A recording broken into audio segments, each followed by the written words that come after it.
walk us through, I guess, some of the education and youth-based issues when it comes to Multicultural Australia. Please make very welcome Greg Noble.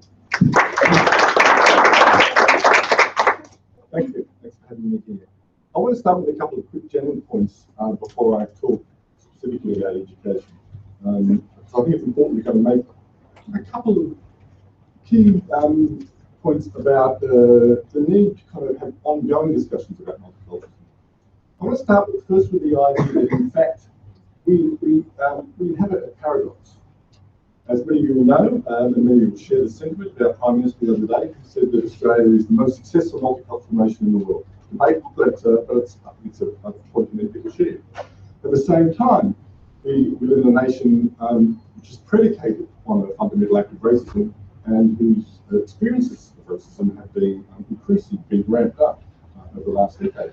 So that paradox defines the contemporary Australian experience.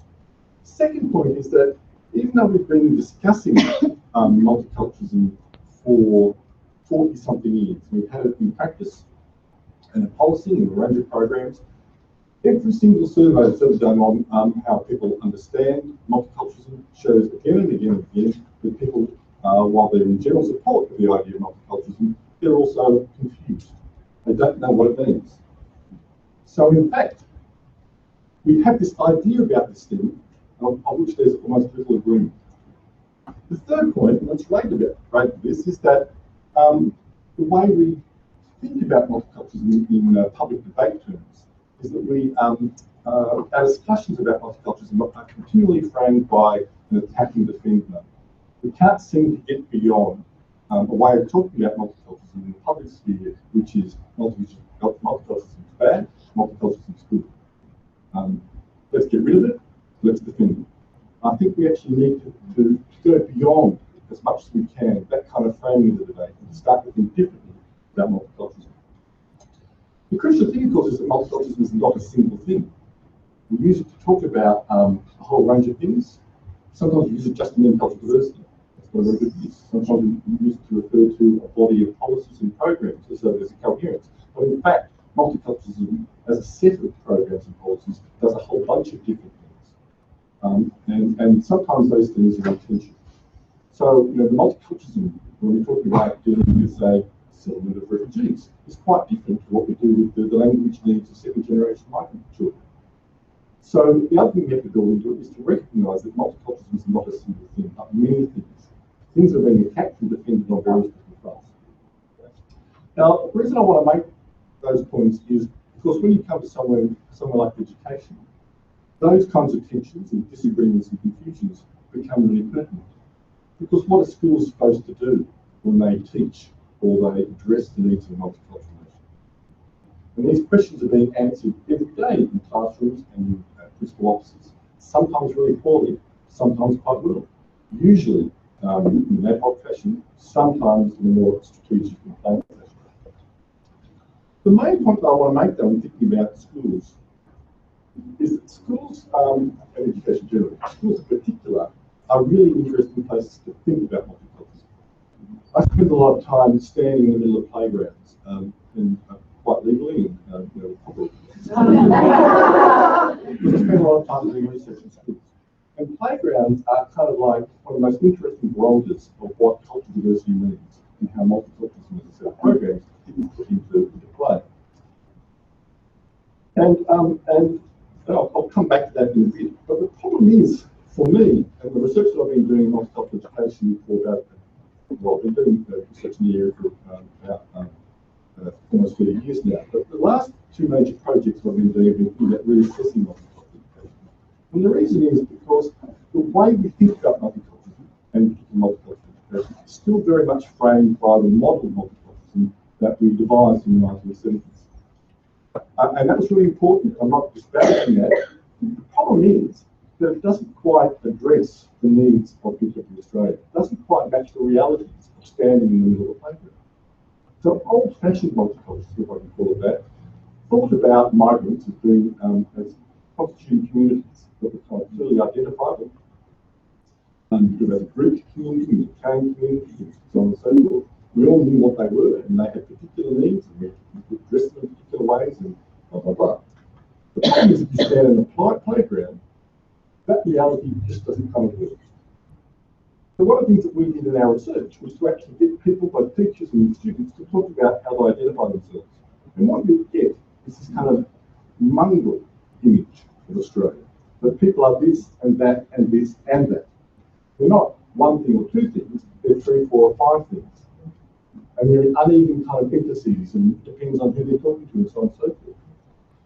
The old model of multiculturalism talked about cultural diversity in terms of notions of these micro-communities or groups that were coherent.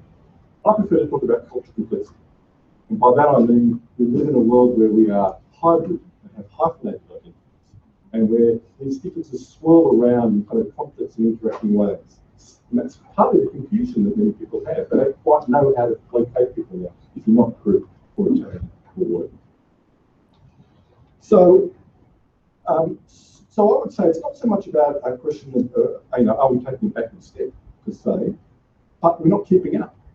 The way we think about multiculturalism and the way we enact it in all sorts of areas, particularly in education, actually doesn't keep up with the cultural complexities of the ways that people live in their place. So we spent a lot of time talking to people about culture and multiculturalism. Culture is one of the most poorly used words in the English language. It's a very complicated word. I won't do the academic lecture on it. I can do that if you want, but I won't. But we use it all the time to explain other people's behaviour. They do this because they are Muslim, or they do this because they are black. But in any given society, cultures are kind of complex, differentiated, and dynamic things.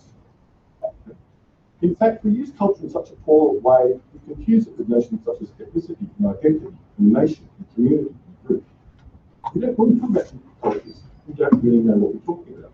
And that becomes really important in a place like schools, where you expect people to understand what it is that you're talking about. The other thing is that culture is talked about in terms of difference. In other words, other people have culture because they're different to me. I say that as an Anglo-Australian. So Anglos don't really have their culture. It's other people, other exotic people. So old-fashioned multiculturalism is predicated on the idea that you have a culture, I have to address you in some way. I have to do something to you, or for you, or at you, or with you. And I don't think that's a very useful way of thinking about what goes on in schools anymore. Not simply because we are putting people in groups. And one of my favourite examples that I love to talk about is going to a school not that far from here, where they had a community language class for Pacific Islanders. Thinking that this looked like a really good idea. We know that maintaining the first language is a really important thing for learning English, prioritizing, and so on and so forth. The problem is that Pacific Islanders don't speak one language. They don't share a language. So they end up being in a community language classroom where they really would just been taught that they're all part of the same group. So they're the kinds of well-intentioned mistakes that often happen in the name of old-fashioned multiculturalism. So I would think we need a new model of multiculturalism, a new model of multicultural education, where we think about schools as places for critical inquiry, where we ask, so what do we mean when we talk about culture? What do we mean when we talk about identity? What do we mean when we talk about multiculturalism? So rather than kind of teach people that they should be nice to other people and respect them because they're different, as a kind of moral dimension to multiculturalism, what we need is a mode of critical inquiry, which thinks much more about asking questions than thinking about the answers.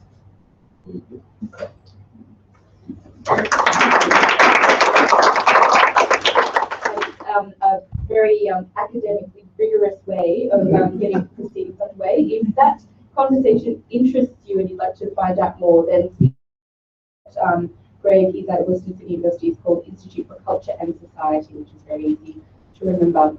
So we'll move now from that, look at the schools and I guess a lot of the good intention to another area of public life, which also has a lot of good intentions, I guess, which is policy. And it's great to be introduced, to be able to introduce Pino to you at this time, because you have done many things in your years working in the private sector and in government. So I'd like you to make very welcome Mr. Pino. You might as well Jen when we were in what you do about that, you can't actually have to worry about what that is. We've talked about this before, and the third time I'll get it. It's always good to make fun of a comedian. Thanks very much. It's a real privilege. This is the first time I've been asked to speak at SSI, and I'm stoked. The topic we were given is multicultural Australia. Are we taking a backward step? And I love that notion of movement in terms of backward forwards. So I'm going to be using the analogy as we go through as a way of framing my comments. And as well, I'll be speaking more broadly. The thing I've been given is policy. So why do you want to bring Filipino home for dinner? Because you can talk policy. Really? That's a reason not to go home for dinner. But anyway, the policy stuff's important because it's going to actually fit in with some of the stuff that Greg was talking about in terms of if it is the mechanism by which we achieve things. Let's go definitional. That's what policy is, the mechanism by which we achieve things. Multicultural policy has always been highly, highly contentious. It's contentious and it's changing. And I think if we have issues with the word itself being changeable and hard to define, trying to find multicultural policy is probably one step even further removed. So it's a contentious and changeable feature of the Australian politic, and it has been for quite a long time. From the high point, which is 1989, of the National Agenda for Multicultural Australia, one can safely conclude that instead of going forward, we have actually moved backwards. Not just taken a step, we've moved backwards. Successive governments from 1996 have chipped away at the foundations of the policy, which have included, and without going into a big historical presentation, here are the components: a national research centre, so we actually get knowledge and work out what actually happens; a national languages policy, which actually legitimises diversity in language, as opposed to seeing English as the only language that we uphold; a public policy framework, which we've always known at federal level to be access and equity. That's something which actually tells the public servants what they should be doing and us as citizens what we should be expecting; and a central government coordination body, which used to be the Office of Multicultural Affairs, or some other type of body which actually takes some form of responsibility for both coordination, framework setting, expertise, a rights focus, and an economic rationalist position. Because we have to actually show why it's good, as opposed to why people have needs. They have been chipped away, and they were chipped away quite specifically. The only halt in this decline was a brief interlude between 2011 and 2013 as a result of significant pressure from the multicultural sector. We had a parliamentary secretary in the name of Kate Lundy, who was receptive, and she saw it as something that she wanted to achieve and actually listen to the sector and work with the then minister, who was Chris Cohen, in his role as Minister for Immigration, and the speech he made at the Sydney Institute in the November of 2011 called The Genius of Multiculturalism. It was the first time in many, many years that the word had actually been put on. But after that, obviously, the government changed in 2013, and after the decline, the decline continued with the dismantling of even the meagre offering of this subsequent foreign policy, which included community infrastructure funding, which was taken away. Money had already been committed to things like the Welcome Centre in Adelaide. Literally, it was about $500,000 for it, which was just taken away. Anything which was big dollars was just taken away. Sports funding, which was there, has been taken away. In fact, it's been replaced now by organisations like Australia Post. A renewed Australian Multicultural Council, and I don't know the last time anyone's heard of this new body, which now comprises 4 or 5 people, which has indeed not done very much. And all I'm going to suggest is the fact that if you actually scratch around now to find where are the resource bases in the government, you would find it very hard to find. Who does what? Who has what responsibility? Very, very hard to achieve. So the reality is as we've talked about multicultural policy, the walk has not been matched by the talk. Or the other way around. The talk has not been matched by the walk. And I think that's really important to understand, because we spout these terms. We spout these terms about multicultural Australia and what we need to do. But where is the actual nuts and bolts? Where's the content? Where's the actual material? The national discussion, indeed national psych, has moved, and it's moved quite specifically. It moved very much after 2001. Refugee settlement, asylum seeker paranoia, and the moral panic of Islam. There are now our multicultural debates. It's no longer the debates of the 1970s and even earlier on saying, I have this language background and I have a right to teach my children this language. All of the ethnic communities councils around Australia were founded on the issue of children's language. What was the foundation start? We're going to talk about that in a minute. We talk about people's loyalty, whether we can absorb, and all these other issues. The current narratives have made the multicultural debate all the poorer and all the more empty. This is made all the more obvious with the race to the bottom approach to asylum seekers in the current election period. And it's really clear. We cannot legitimise the business case of those terrible, what do they call them? People smugglers, sorry, I needed the right majority. The people smugglers. We cannot justify the business case because people drown at sea. And it's just really interesting where it resonates most is Sydney's Western Sydney. And I sit here every 3 months listening to the data in terms of who comes to Australia on the humanitarian program and where are they all living. I find it really interesting that we frame our whole political debate as to how we'll go in those seats over there. And that is our reality. But the funny thing is that's all federal. And I think it's interesting that we frame a lot of what we talk about as part of what the federal government does. There is so much more going on. The states have taken the lead on multicultural policy. Really strong public policy positioning in New South Wales, Victoria, Queensland. I was up there last week. They're happy to speak the word and craft policies. And it's really interesting to see what's happening at that lower level. Our migration, while our debate continues on our migration, albeit skills focused, it continues undisturbed with 200,000 new permanent migrants each year. 200,000. And we need them, because if we don't have them, our age, with the aging tsunami and all the kind of like intergenerational stuff will mean that we will actually have far more older people than younger people there to sustain it. We need migration at a rate of 200,000 to sustain even a small level of growth in Australia. Our temporary migration continues at extremely high levels with an approximate 1 million temporary visa holders currently in Australia. Students, working holiday makers, 457 visa holders, propping up our balance of payments, especially for students, propping up our seasonal workforce and our skills gap. There are more than a third of all of our small businesses which can be defined as being from non-English speaking background. A third. I mean, this is the reality. The reality is out there. It's the backbone of our local area microeconomies, and we cannot deny it in terms of its existence and the fact that it's thriving. Maybe it's thriving because later on when we talk about employment, people can't get jobs, so they go and do something else. Doesn't really matter. Maybe they are entrepreneurial. Doesn't really matter if it's a legitimate part of our economy.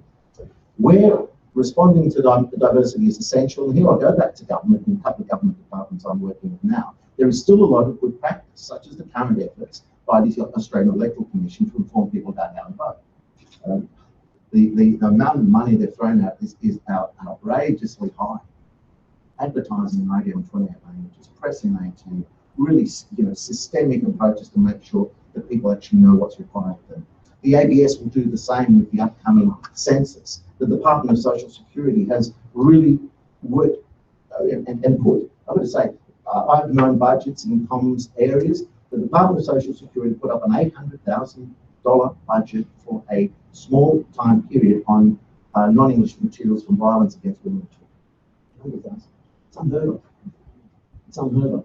So we're having this kind of, what is it? It's schizophrenic, isn't it? It's you're getting these real pockets of activity in there. The policy construct is actually what I talk about. Where our TV screens are changing, you think about it. A Muslim man anchoring a primetime commercial channel program, I think that's extraordinary. I don't know if anyone else does. Where Qantas displays billboards with an Asian woman engineer checking the flight mode. I don't know if you've seen it, but they exist. Where Toyota delivers advertising that resonates with all fathers. There's a specific ad where this man is taking his daughter on a learning thing in his car, and it's his Toyota, and it references back to Kingswood Country. You can't take the Kingswood, you can't take the Toyota, and he's Asian. Show your age. I was on a reference to the cars, Kingswood, Toyota, or Target or Big W reflecting. And I saw this. I took a 2-week period when I wasn't well, and I actually watched a lot of TV. And on the ads was the greatest sense of Australian diversity than I've ever seen. They're doing it. And it's really interesting. They're doing it, and quite unashamedly doing it. Our governments are still very, very uncomfortable. These changes are taking place, and as each year passes, our immigration and the birth rate of our immigrants further diversifies the Australian population. That's probably the biggest line I could actually do. Our immigration and the birth rate of our immigrants further diversifies the Australian population. We ain't going back. What we are not progressing, though, on is policy legitimacy. And through it, the resources that are not coming to both the sector and the residents from diverse cultural backgrounds. I want to just identify a few points. There is a lot that's talked about in terms of diversity and corporate diversity and diversity management in organisations. But cultural diversity is missing out of that equation, especially around corporate diversity.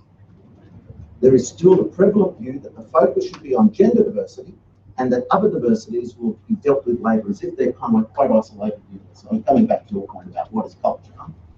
And I've said to people in big companies who say, you know, gender's the thing. And I said, okay, I don't mind gender being the thing. What about diversity in gender? What about migrant women? And really, we are going to talk about that. What about stuff like that? It's not there, and it's very hard to actually get. And it demonstrates the paucity of both this thinking and of the diversity consultants who propagate it. And that's a big slab of people who I consider as my cohort, where there is a sense of you just follow what's fashionable rather than what's necessary.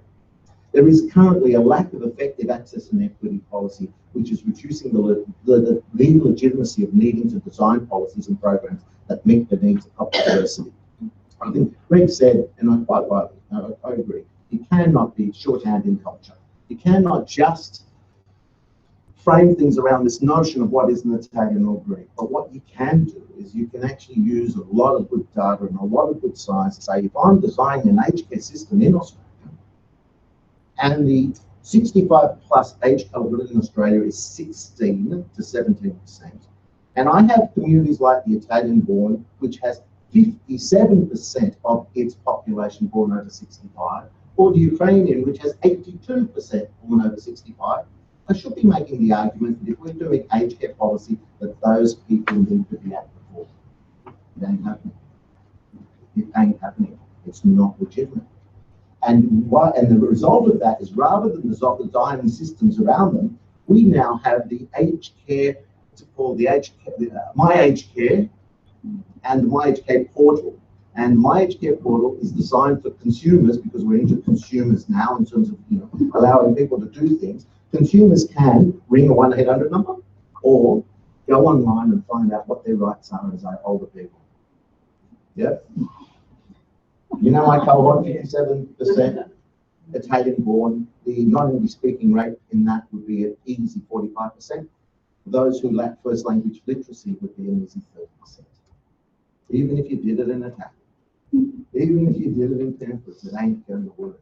We are not designing our services around them. And we're seeing exactly the same thing around the NDIA. And exactly the same thing around our approach to job seeking and this systematic failure to meet the employment needs of recently arrived refugees and migrants. I convened a roundtable for the Department of Employment, and we had the people from the Department of Employment talk about the job network and their whole system. And they had great data. No matter how much you say, look, we should have all refugees on a certain category, okay, no. If we do that, we have to take someone else off. That's the policy of our plan. If we do it for one, that's going to tip the balance we have to take. And what's wrong with our system anyway? And then you get the real life stories, and I wanted to just acknowledge SSI at the same roundtable, who then brought people to the fore who basically said the system's stuffed. It was really, really interesting, just out of the. I've only got 2 more points. We have been suckered into a broader responsibilities narrative, and aren't we lucky to be here? The mentality is that we have to be responsible, and we are so lucky to be here because this is such a great place, rather than maintaining a strenuous rights advocacy. And increasingly, as we use ethnic community structures as service delivery mechanisms, we silence advocacy and we mute equity. That was another line I really happy with. In conclude, these preliminary comments is that we have multiple realities in which our diversity has failed to frame our public policy, while at the same time quietly and intrinsically changing the society in which we live. We are jogging on the spot, trying not to move backwards in a landscape that is changing around us.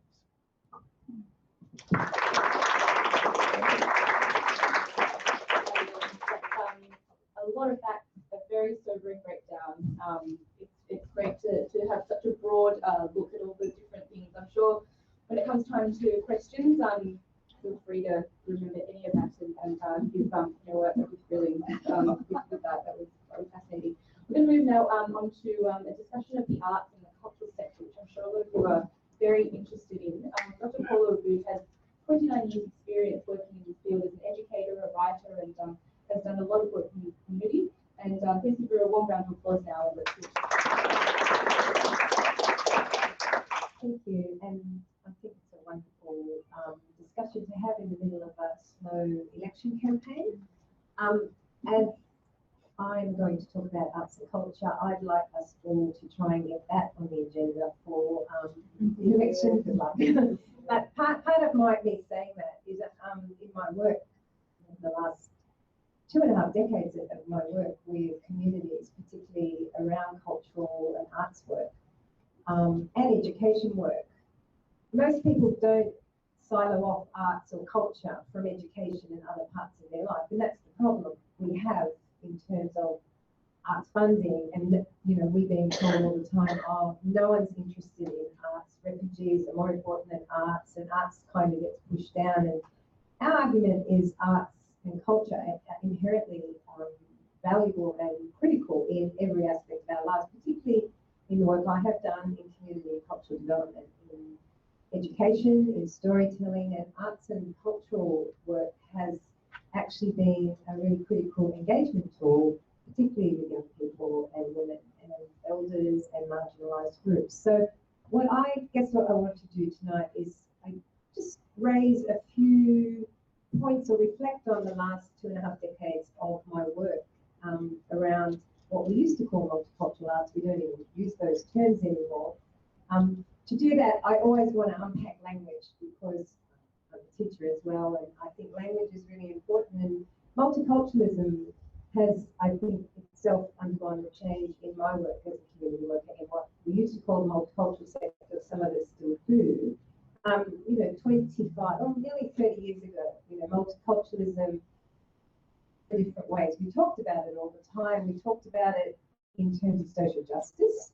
We used terms like access and equity. We had access and equity policies, and it actually was a tool. And I remember in my work as a community worker in, traditional community work, it was a really critical tool for us to talk about rights, to talk about equity. And equity is really important in this discussion because, again, those words access and equity don't get used so much anymore. We're using different sorts of language. So my sense of multiculturalism has always been around, I guess, a critical. Well, I would always argue for a critical multiculturalism. And I always think there's an official multiculturalism and there's a critical multiculturalism. And the official multiculturalism is sort of the ticking boxes thing that government departments and even community organisations, we can all engage in ticking boxes. But what does it mean to critically engage with social justice, rights and access and equity? And that's what I'm interested in talking about this evening, because I think if we're talking about are we going backwards or forwards, or are we stuck in a space, there are plenty of examples, I agree, where I can, from my experience of working in this area with artists, culturally diverse artists, with culturally diverse organisations who want to produce work with communities that speaks to a broader audience.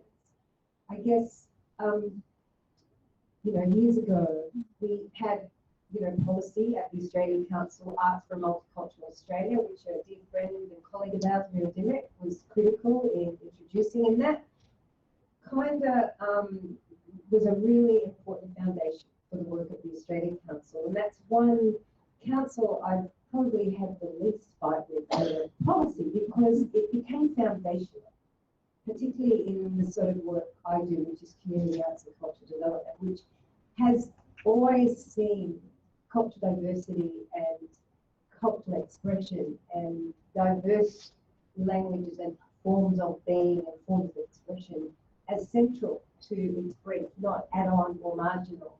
And that's kind of been the problem with other art forms like literature and theatre to a certain degree, and screen and film, don't get me started, because it's marginal.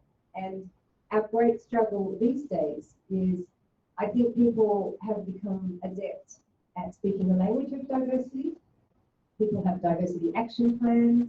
People have plenty of policy on their shelves, but there's nothing, when I look at screen culture, be it cinema or TV screen, when I look at literature, when I look at all the major arts organisations that receive millions and millions of dollars in funding that were quarantined from the cuts last year, there's literally no cultural diversity represented in those organisations. And they get away with it. Whereas, you know, the small to medium art sector, which most of the communities I work with and, you know, some of the most critical work happens, they got slashed. And they engage with diversity. They actually work collaboratively with communities to develop expression, diversity of expression. So in that way, I feel today we've lost some stuff. We lost some of the things we used to have years ago. What we have gained, I think, is the democratising of media. And I think that's a really important point to make today in terms of diversity. In a way, people have been forced to, I guess, address diversity because a whole generation, the generation are producing their own stories. They're using media, new media and information technology to produce their own stories. And I heard a great story the other day. Screen New South Wales had approached these two young guys who are producing a comedy on YouTube, and it's got hundreds of thousands of followers. And suddenly, you know, they want to maybe support those young people because they've captured an audience that no one's bothered with. And the two young guys said, no, we don't need your support. We've got our own audience going. So, yeah, absolutely. So in a way, it's catch up. But I still think some of the critical issues for me are around gatekeepers still decide what stories we tell. My experience of that is as an advocate and as a writer and director myself, being told that story will not satisfy a mainstream audience. So who's this mainstream audience? You know, who's this public I have to constantly change my story for? So it's created this sense of, in the sector, and with a lot of artists and key creators I work with, you have to, it's like you have to make a choice. Do I write my story, produce my story with integrity, the integrity of story and voice and ownership, or do I give up some of that? To me, that's a big ask, and get into the mainstream. And that's invariably what's happened at SBS, ABC, Channel 9. There's a whole history of giving up your creative control means giving up your story effectively. I personally advocate against giving up your creative integrity, because for me, it's about, we can talk about cultural diversity policy. Everyone's got some sort of policy these days, and we've become very sophisticated, as I said, in being able to tick those boxes. What kind of needs to happen, and the shift needs to happen, is we need to decolonise the structures and decolonise the institutions that are the gatekeeping institutions. And that for me means that they do not get to define what it is to be other. They do not get to define who the audience is. There are many audiences and there are many publics, and we convene publics in our own right. And that's why we started up things like the Arab Film Festival, which is one of the biggest film festivals in Western Sydney. We go to Melbourne and Canberra. And that festival started up because the Sydney Film Festival never showed Arab films. And there's this full-on industry in the Arab world and the diaspora of Arab creators making films. No films were being shown. So, you know, around 15 years ago, the first Arab Film Festival took place. And since then, suddenly, those films are becoming sexier. So now we have to fight with the Sydney Film Festival, who take all the good films. And so it's kind of happy about a bigger audience. But again, it's that struggle of space. You look at how each of those festivals is resourced, and there's certainly no equity. So the last point I want to make, I guess, is what do we do as community workers, advocates? And you know, I really want to encourage, and I always try and encourage communities to, I guess, encourage young people, all people in the community to become writers and directors and producers, because we can complain no one looks like me on TV or I don't see my story on TV. But until we start valuing the art of storytelling in those spaces, until we start empowering and supporting in our own communities artists and writers and directors and producers, then we're still going to have other people telling our stories. We're still going to have literature special issues of cultural diversity. So there's a special issue once a year rather than it being completely integrated into mainstream as core, not as secondary, marginal, extra add-on and getting a pat on the back because you've done that. So for me, the edifice of racial inequality across the arts and media hasn't changed much, but I think there's shifts that are happening now that I encourage. My last point would be the only thing in terms of language that I've been railing against for years and it seems to keep creeping back in is I keep saying, for multiculturalism for me is based on a human rights approach and framework. So when we talk about that, I constantly want to talk about respect and not tolerance. And I constantly want to talk about participation, not integration. And I think the slippage around languages is really important for us to maintain because language is power. And I don't want to slip back into the idea that we have to integrate into something. Rather, we participate and tell our stories respectfully, and we create our own spaces and tell our stories in our own languages because there are audiences who want to hear those stories. Thank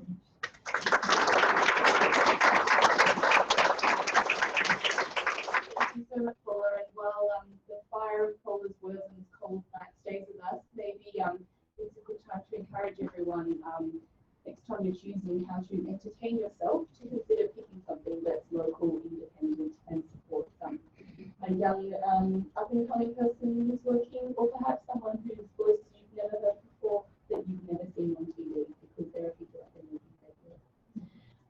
Let's move on now to our final speaker from the evening before we get into question. You're holding up all right. There's a lot to take in, but fascinating discussion so far. I'd like to introduce to you Ms. Chloe Fitter. She is a lawyer as well as being an adjunct, help me out, lecturer, that's the word, at the College of Law. Please give her a very warm welcome. Thanks, Jennifer, and thanks to Settlement Services International for inviting me to speak today.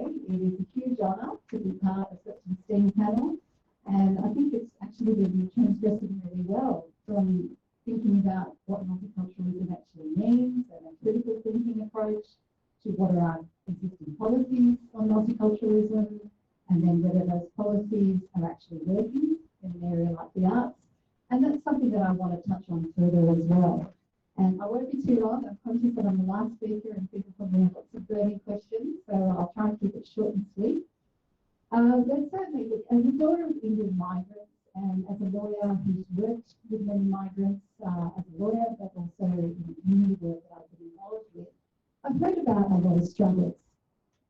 So one way also of looking at whether multiculturalism is working or what it is whether or not almost half the population who's born overseas or has a parent born overseas, are they being reflected in the mainstream, as Paula was just talking about, whether it's in the arts, whether it's in media, whether it's in business, whether it's in politics, whether it's in high levels of public institutions. And are they also being given the equal opportunities that they should be?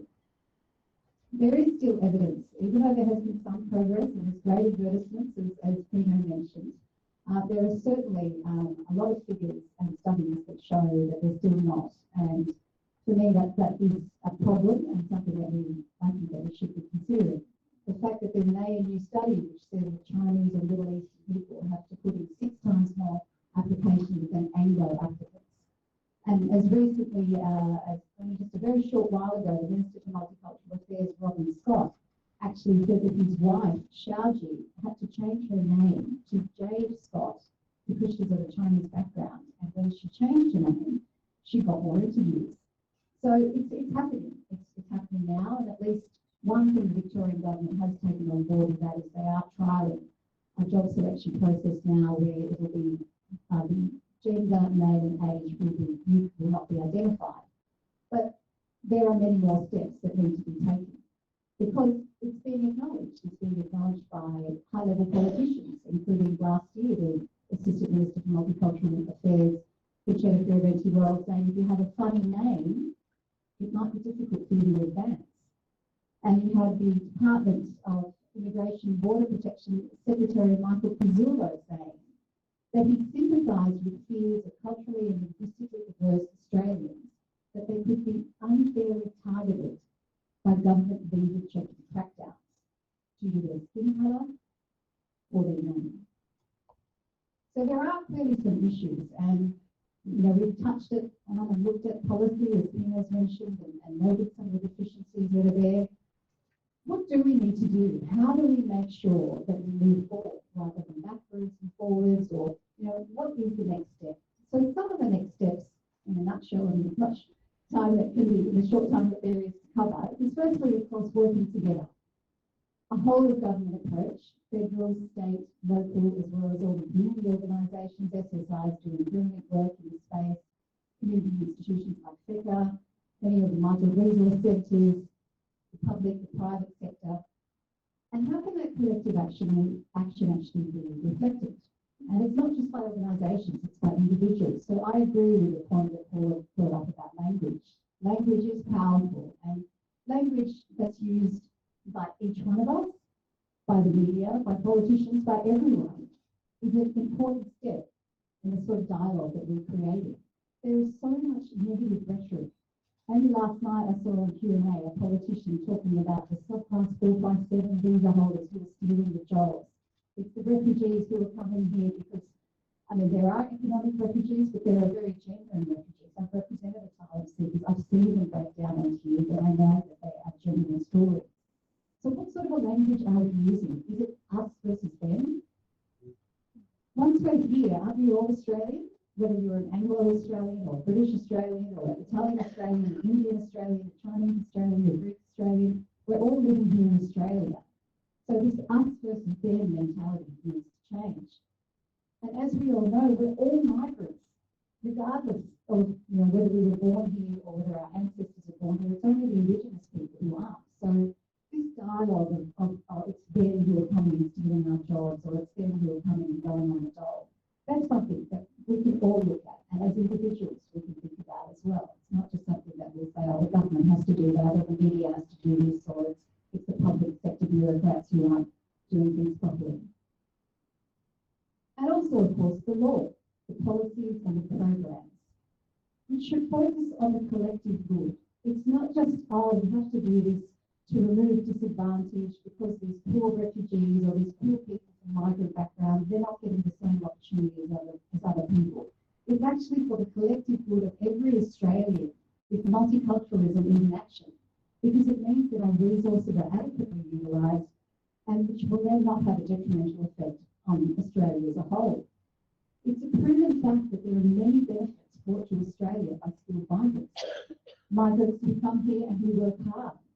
Refugees who have determination, passion, and an entrepreneurial spirit that is truly driven. There are many, many benefits to making sure that we harness our migrant population. From an economic point of view, but from many other points of view, including social, the new languages, customs, approaches to business, approaches to ways of life that we then get exposed to as well. And what about the law? There is also that question as well, because it's the law which sets the standards for society and tells us what is and is not acceptable. Now, in Canada, they've had a National Multicultural Act since 1985.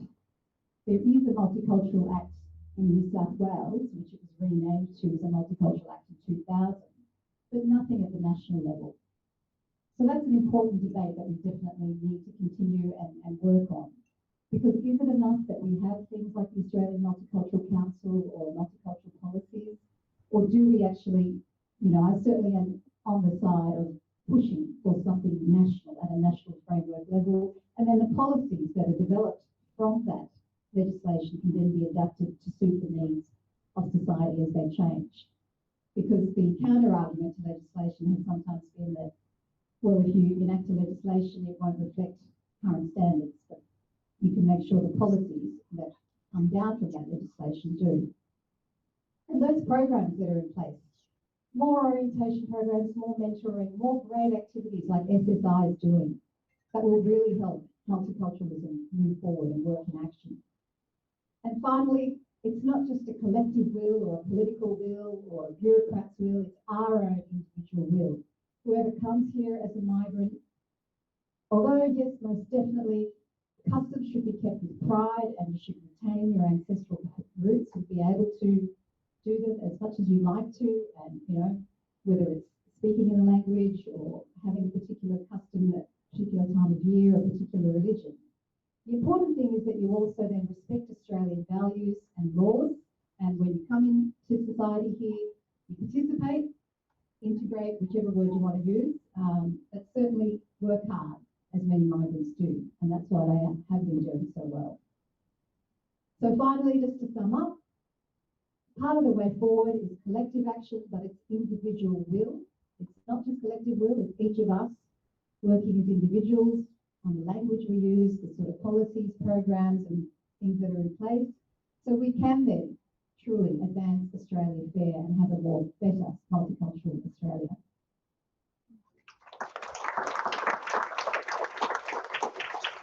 Thank you very much, Helen. Now, we've had speakers who've had a lot of things to say, which is why we've gone a little bit over the time that the speakers were supposed to, but have enriched our lives by speaking for longer. So what I'm going to do, instead of me asking questions, I think it's a good time to open it up to you guys to see what we can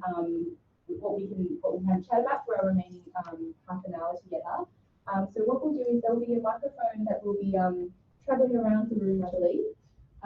Just raise your hand and we'll bring it close to you. And just so that everyone gets to speak who would like to, if I could kindly remind you to just keep your questions short and to the point so we can get those responses to you. So, Sarah, would you like to begin? I couldn't help noticing when Pina was mentioning years of when things went backwards that they had to do in a certain federal party was in office. And it seems to me that from my memory of the things that were going on from the mouths of those people, but the other party seems to fall into line with it. It all had to do with fear. And I feel that's been emphasized. The fear factor has been emphasized and overemphasized again and again and again.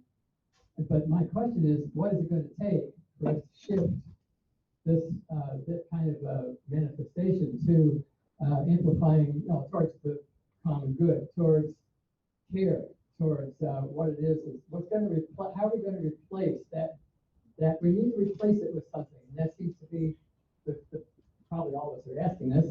So I'd like some insights from anybody about what can help us to replace that emphasis on fear to an emphasis on trust and the common good. Fantastic place to start. Who'd like to tackle that?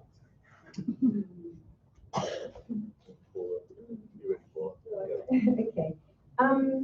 As from a community worker perspective, for me it's about building community and localised community engagement, because fear only works when you have fractured communities, and community workers are really important in that kind of work because we bring communities together. Arts and culture, I think, are really good at doing that. Fear sells, hope doesn't so much. And fear is a commodity, and race wins elections in this country. We know that. I mean, Donald Trump, I don't but I don't even have to go that far because that way away, because using race in an election, I think it's more than unethical. For me it's almost verges on the criminal, because it hurts people, and it hurts asylum seekers most, and it hurts Aboriginal people, it hurts vulnerable people. So for me, getting rid of fear as an abstract is really difficult. The only way I approach it is in a really localised community work way, where I work with communities to build trust and love and share. And storytelling is really good at that because it connects the humanity of people's. I don't like the fact that sometimes you have to remind people that some groups are human. And I really despise that I have to do that sometimes. So I prefer to work on the ground and connect people, and we all should be doing that. And everyone has a responsibility to do that, not just community workers.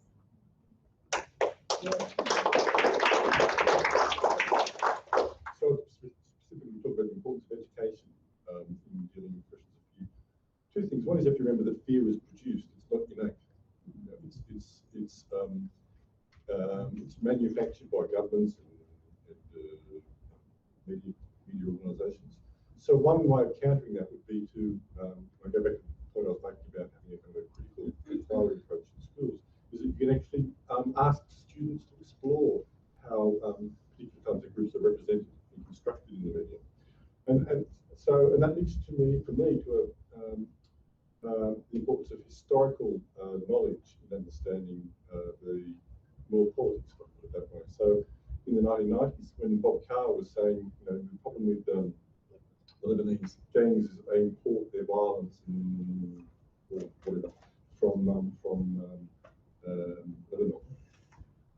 If anyone who's done some kind of close study of the history of the Middle East will know that it's not as though we have places in the world where violence and nepotism and patriarchy are innate, and we are free from those things, and they bring them to us. But these things kind of come out of historical context, and to understand that historical context is a way of kind of countering the ignorance which often comes to us.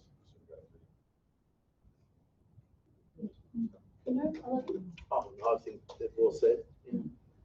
Yeah, I agree. And I think what I was touching on when I was talking as well was trying to get that conversation changed from us versus them, and that, you know, we're helping someone who's disadvantaged to making it, but this will actually help the people who think they're scared of the migrants, that, you know, if we actually all do work together, resettlement, and have that approach to it, how much it helps Australia as a whole, and how much it can help our economy and socially and that sort of thing. That's a really good place to start. The gentleman behind.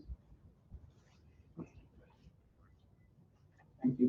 My name is Etem, and I'm here for myself, so I don't represent anybody. And great panel, and I've attended so many forums like this and conferences, and what I had today is really great, and it's very critical, and I like it. And I hope conversations like this will keep happening. So critical, not patting our backs. We have done it 50 years ago, and so good. I'm very interested in everything you said, and I could spend the next half an hour asking questions, but I'm going to say two things. Education for Professor Greg. You stand in the schoolyard and look at children. I have nephews. I'll say what I say. I have nephews who have just finished high school, and some of them are still going through high school. And a few weeks ago, because I had some racism experience, someone had a rant at me, and I complained to the Canberra Times because it was in Canberra, and they wrote a piece, and my nephew, one of my nephews saw it and came to me and said, "Oh, I saw this story about that." And my other nephew actually took that story and used it to do something at school for his classwork. But the stories they were telling me is that the worst thing for them, the worst experience is at high school with racism, and that made them feel that they don't belong to this society. And you know, one of them was born here, the rest of them came here when they were 4, 3, 2, that sort of thing.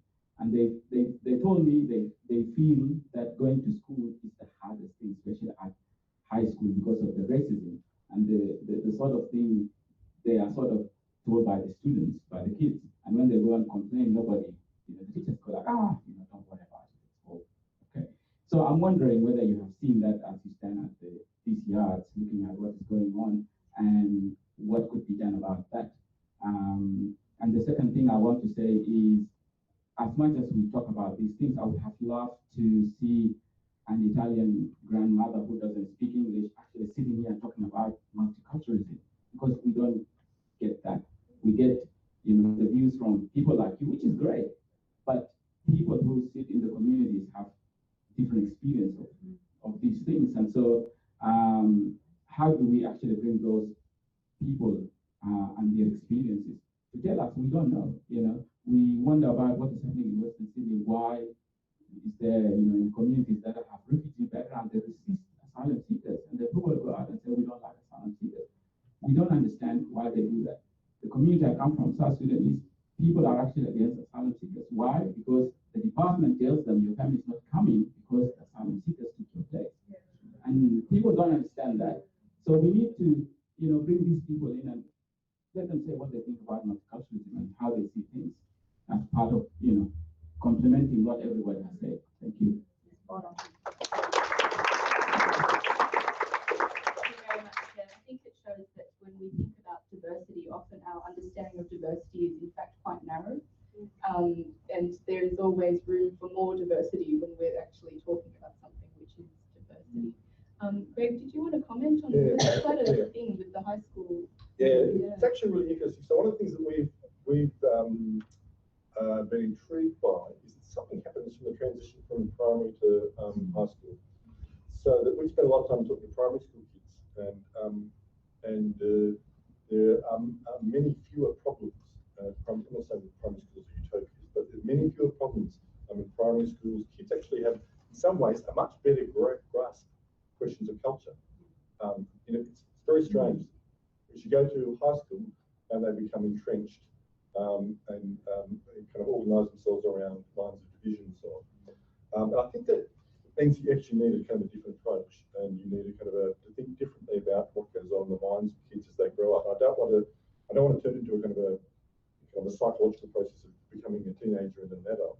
But as kids become increasingly part of the world, okay, they draw on the resources of the world, and racism is a resource. We tend to think of racism as a moral flaw of somebody, but it's a way of explaining and constructing problems and constructing solutions. Okay, so it's also a way of hurting, and we actually like to hurt people. So the way I would be, I think anti-racism policy in schools is actually not too bad. Teachers are much more aware of what to do once something happens than they are of what to do to prevent it in the first place. So I would be thinking about, what needs to go on in the classroom to prevent racism being a useful resource for a teenage kid as a way of explaining the world. So I go back to the kind of the critical inquiry thing. And part of that is because multiculturalism has always been predicated on the ideas that we have to learn about other people. Okay, I think the really important part about multiculturalism is a critical cultural self-understanding. That in fact we should be interrogating ourselves and our own kind of cultural coming to being as much as other people. So stop thinking about the Lebanese and people with different skin colours and funny eyes as though they come from somewhere with problems and they do certain types of things. Where have I come from? And how do we kind of make the connections between the life that I lead and the lives that other people live? So it won't solve the problem of racism, because racism is a really useful thing for people. Sad, it's true. But it will actually kind of start to frame a different way of thinking about where people are coming from that can kind of undercut some of the assumptions that are built into those arguments about people taking my jobs and stopping me from enjoying Christmas and all the kinds of bizarre things that get reported coming up about what migrants and so on are doing to us. Question from the side of the room.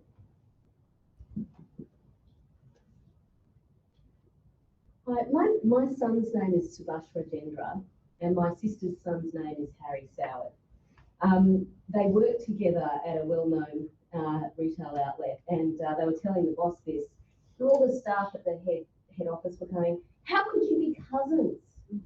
So my son looks a bit like his dad and a bit like me, and my nephew looks a lot like his mum and dad. And this went on for a little while. Like it wasn't rude. It was just kind of like, my God, how could you be so different and yet be related? My God.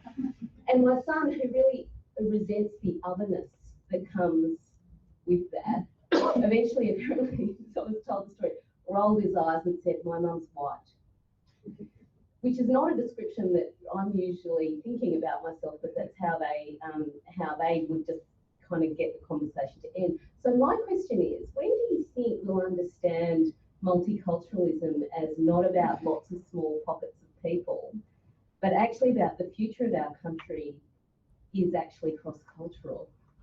That eventually that is really the next step in our nation, just as in America, being Hispanic will be the majority culture. In Australia, eventually cross-cultural background, as in mum's from X, dad's from Y, I'm from Z, God knows, that's actually the future. And yet that's not a conversation we're having. I'm just interested in any comments on that, because I don't hear about that much. I think it's a really good question. There's so many layers to it.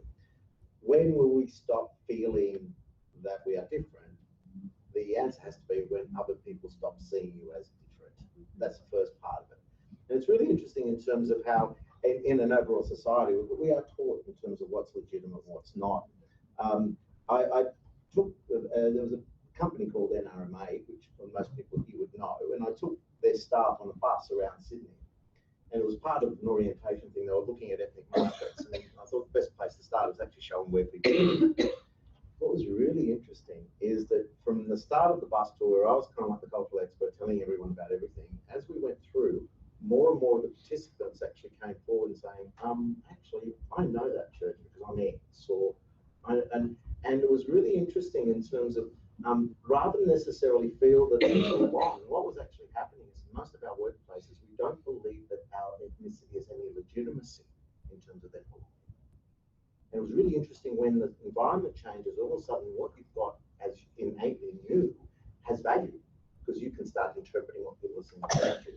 And I think that's got to be the complexity of this, is that as we move forward in the society, where inexorably we're going there, as I suggested, in terms of the population, projections of where we'll be, the percentage of both Indian and Chinese population changes in Australia are going to be extraordinary. There will be a time when we actually have to redefine Australianness as being inclusive, and that's a definition of Australianness which is inclusive, and therefore I don't actually have to ask you where you're from. I might ask you what you cook at home, but I don't have to ask where you're from. Just make a quick point about that. Just to tell you about a little thing that we do in the education research. So we did this huge electronic survey of teachers in New South Wales, in which we asked them to identify themselves. How do they identify their cultural background? And we didn't do it as a drop-down thing. It's supposed to be on survey. We just put it open. And that's when we got, 40 screening kind of responses. And when we kind of talk to kids and parents in focus groups, we ask them to describe themselves. And so we get this incredible data which shows this incredible complexity that I was talking about before. And when I do professional development with teachers, I kind of pull up this data and say, that's how, and teachers are supposed to be very white. And I say, actually, this is how teachers describe themselves. And you just get this kind of huge picture of all sorts of things going on. You can hear the gasps as they suddenly realise, actually, it's not quite what I thought it was. And I point out simply, that's cultural diversity. It's not the way you think about things. And then I do a second thing, which then I show them another slide, which actually captures all the way that teachers and students talk about other people, which is all single word categories. So in other words, we recognise the complexity in our own lives, but we don't recognise it in other people.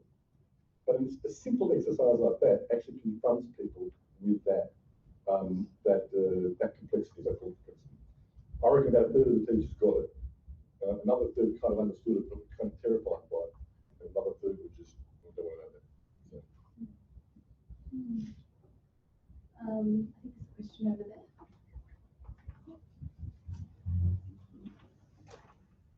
Hi, it's been really interesting listening to tonight's conversation about the us and them.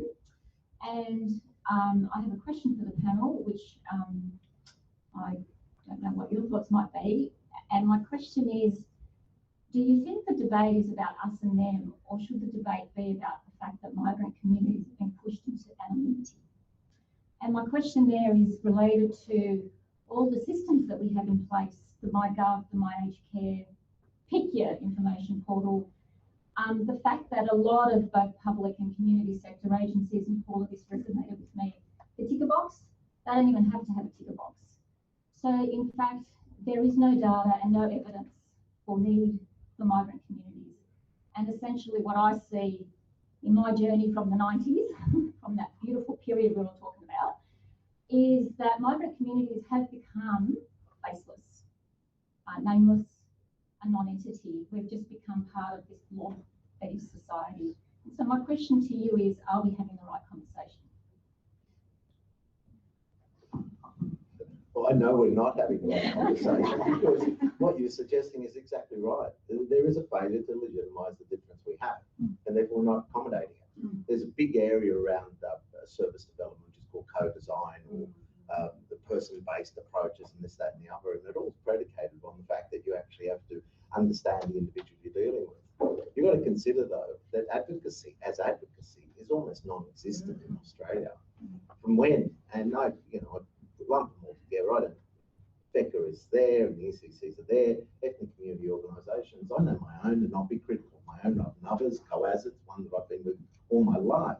And when things go wrong, I say, you should be out there on the front foot, really claiming things. And they don't want to know about it. And with all due respect to them, because they provide brilliant services and education, brilliant welfare services, but they don't see their role as being critical, because if they're going to be critical, then they threaten their own funding. I think where we're getting advocacy in Australia is organisations who set themselves up as advocacy and actually don't take government dollars.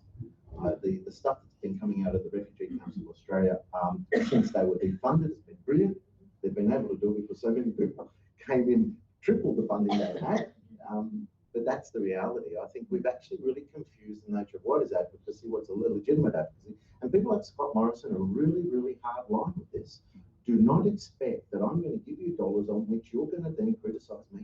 And it's been really interesting. An organisation like the Welfare Rights Centre was really interesting when it was set up, because it was there to scrutinise social security policy.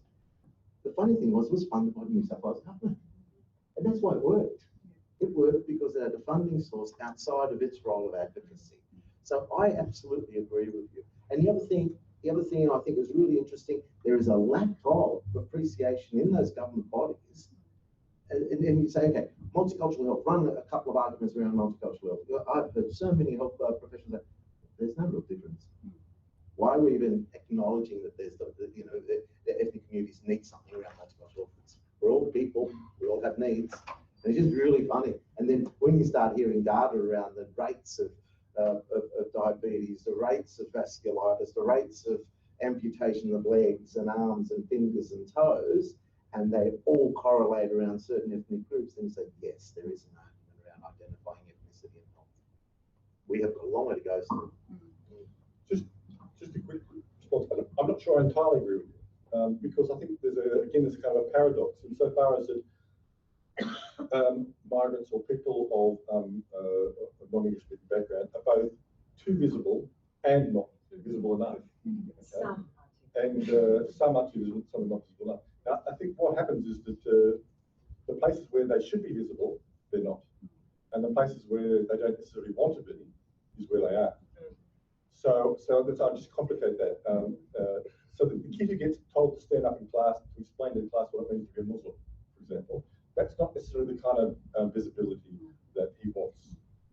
And I think that we just need to think about how do people want to be identified, and how do what are the right kinds of spaces where people can actually voice what their experience is. And the only way you know that is to ask people. You don't know it because I know, because I'm superior or what it is. I don't make that judgment about when it's the right time for you to be visible or not visible. I need to ask you. And because it goes back to, I think, the last three questions, there is a dominant way of being, a dominant culture, if you like, a dominant system, a dominant, we often talk about the whiteness of institutions, and there's been this whole mainstreaming, the tsunami of mainstreaming, which argues that, we don't need specific programs for women or for young, people. So, I guess for me, it's about power and looking at how the racialization process. I mean, the other side of that is, invisibility. Some communities are made visible because they go through racializing processes, and the media is really good at that. They frame particular stories in ways that sell fear.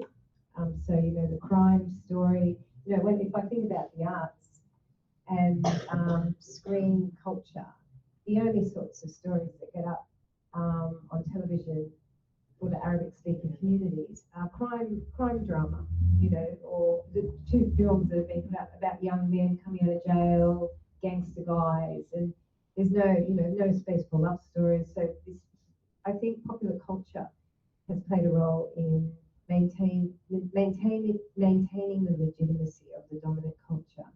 And, there's waves of racialization. So African communities generally, go through those racialization processes, Pacific Islander communities, Arabic-speaking communities.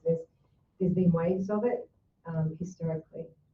So I think, people try and invisibilize themselves at times for safety reasons.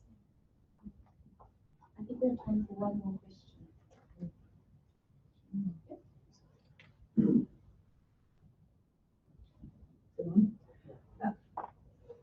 I'm a late comer to Australia, but I have been here 30 years plus. I wonder what the panel thinks about the unfinished business of Australia regarding the Indigenous people. I feel very, very strongly that until Australia comes to terms with the reality of the total history of invasion until this day, and owns it by all of us, including us newcomers, and take full responsibility and gratitude for their continued struggle and forgiveness and wisdom, and become recipients. Until that happens, there is no greatness or no truth to the nationhood. There's so much unfinished business, and it reflects itself in all the attitude towards all the other newcomers or so-called other cultures. Yes, that's a really good question. Some research that I did about just years ago, Pina was involved in social research company. Yeah, research. One of the things that we kind of came across in that is that the large number of people of migrant background who were interested in Indigenous issues.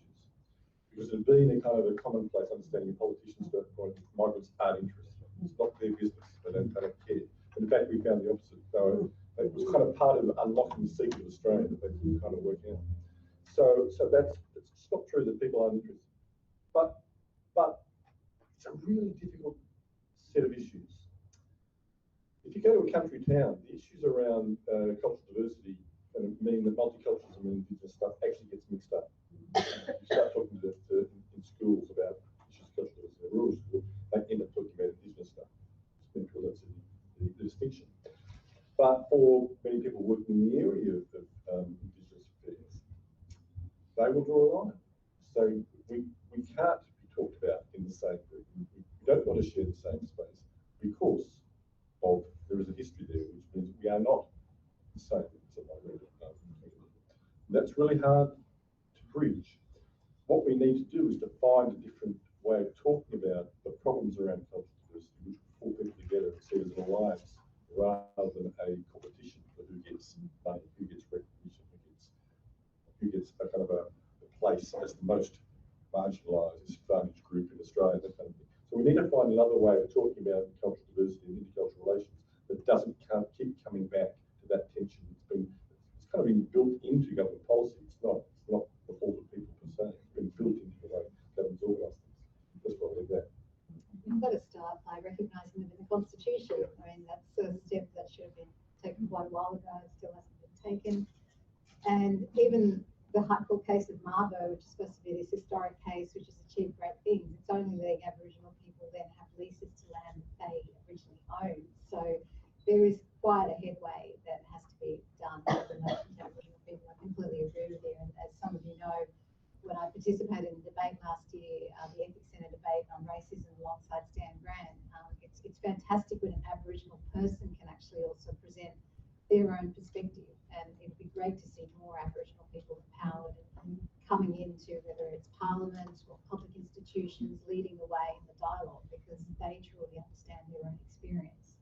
But yeah, we certainly, we've got a long way to go, and I'm really glad you raised that point today. Could I just make a couple of comments on it as well? I think it's probably the most fundamental challenge to multiculturalism. When I totally agree with both comments, when Greg actually mentioned the fact that Aboriginal communities aren't comfortable with it, and they're actually true, they do not want to be seen as another culture in the multicultural mix. And so there is this notion then of First Nation, how we actually recognise it. So from my point of view, if we're actually going to build a multicultural narrative, what we actually need to do is say there is a multicultural framework we need to actually develop. In that framework, we have to actually identify that the Aboriginal people are First Nations people and actually sit outside of that notion. They become part of the foundation. Once that's established, and if we actually do get recognition, the funny thing happens, and people haven't really realised it, it fundamentally shifts then the onus and takes away the Anglo-cultural people here as being the Indigenous culture here. Okay? Once you recognise Aborigines, then the reality is that all other groups are migrants. And we have to actually take that shift. It doesn't say that we negate or or throw out the cultural and political institutions that the English brought. And I think the whole notion of liberal democracy and social democracy which we have is attributable. But what it actually says is no longer can you say you are now the cultural group in Australia that everyone else has to conform to. That to me is the challenge. And finally, again, I go back to small acts of, I guess, relationship building and transformative change. And there is a history of solidarity work between migrant groups and Aboriginal communities and elders. Some of I've been involved in over the years, and I think we have to build coalitions with Aboriginal communities and work in solidarity with them on issues around whether it's the intervention or the suicide rates of young people. Often elders say to me, where are all the voices when something's happening to us? There's no backup or solidarity, and I think that's a solidarity role is an important role to play in supporting First Nations people in what the issues they consider important, and in all, I guess, movement towards self-determination. So for me, it's a critical part of how we work and how we are and how we walk on this land. The other point I would make is that we don't replicate colonial relationships and practices. I often hear in Western Sydney from Aboriginal communities that they feel like they're constantly being recolonised by new waves coming in, and that they constantly have to explain. It's always up to that person to explain their history. So I think it's really important for us to educate our own communities about not duplicating and replicating colonial histories and relationships. I think that's a fantastic note to end on. Can you please join me in thanking the panel?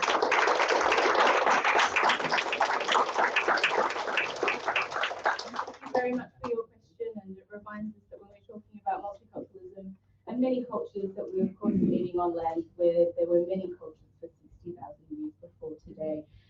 Thank you so much for this warm evening of conversation, panelists and Christian people and audience alike. It is a cold night, winter is finally here, and it's very enriching to be in the company of all of you who take such keen interest in this work and of course in the work of Settlement Services International. I'd like you to also please join me in thanking Violet, Angela and Caroline for putting this together. And of course, the hard-working crew who are working with them to make this night possible. Before we say goodbye this evening, I just wanted to bring your attention to two things that are coming up with SSI. One is the New Beginnings Refugee Arts and Culture Festival, which a lot of people have been working very, very hard on, and I'm very excited for you to see on the 18th of June. So it's an opportunity to see lots of live music, dance performances, art. There'll be an exhibition that's happening from 20th to the 26th of June at the Chrissy Cotter Gallery in Camperdown. And you can go to the SSI website to find out more about that. It really is a wonderful opportunity to get together and meet some new people, find out some new stories, and see what's happening in your community. The other thing I'd like to bring to your attention is if you are a keen runner and considering doing the City to Surf this year, then anyone here, if you can laugh as if it's like, no, I'm going to be in bed reading a book. You are able to support the good work of SSI by nominating SSI as the team that you're running for. So keep that in mind as well as the SSI website, ssi.org.au, for all the information. And I hope to see you again at future speaker series. Please join me again in thanking the panel once again.